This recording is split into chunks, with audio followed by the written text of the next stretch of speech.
பேசுறேன், உங்களை பத்தி பேசல. மக்களை பத்தி. பாமர மக்கள் குத்துறாங்க எல்லாம் ஓட்டு குத்தி உங்களை திராவிட மாடல உட்கார வச்சாங்கல்ல, அவங்க வறுமையில இருக்காங்க. ஓட்டு இப்ப வருவாங்க பாருங்க, 3 மாசம் இருக்கா, இப்ப லிஸ்ட் எடுப்பாங்க. எத்தனை பேரு? 5 பேரா? இந்த 10,000மா? பார்த்தோம், கண்ணால நாங்க பார்த்தோம். ஈரோடுல கண்ணால பார்த்தோம். நான் நடந்துகிட்டு இருப்போம், டேபிள் உட்காந்துருப்பாரு.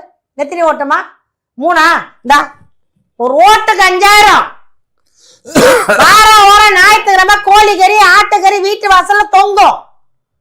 பார்த்தோம். 25 கிலோ அரிசி மூட்டை வாசல்ல வந்து நிக்கும். காலையில வேன் போய் வாசல்ல நிக்கும். புள்ள பால் கொடுக்குற புள்ளைய வரைக்கும் தூக்கிட்டு வேன்ல ஏறிச்சுங்க. ஒரு கொட்டா மாதிரி மாட்டு கொட்டா மாதிரி அடைச்சிட்டாங்க உள்ள. ஒரு டிவி இருக்கு உள்ள. கேட்டா பெண்கள் எல்லாம் காலையில பிரச்சாரம், நேரா அங்க போயிடுறது. கோட்டரும் கோழி பிரியாணி கொடுத்துருவாங்க. பெண்களுக்கு கோழி பிரியாணி, ஆண்களுக்கு கோட்டரும் கோழி பிரியாணியும் சாப்பிட்டு பெண்கள் சீரியல் பார்க்க வேண்டியது, ஆண்கள் இந்த பக்கம் குத்தாட்டம் பார்க்க வேண்டியது. முடிஞ்ச உடனே 5 மணிக்கு திருப்பி பிரச்சாரத்தை கூட்டு போயிடுவாங்க வேன்ல. நடந்துச்சா நடக்கலையா? ஈரோட்டுல ஈரோட்டு மக்கள்கிட்ட கேளுங்க. தப்பா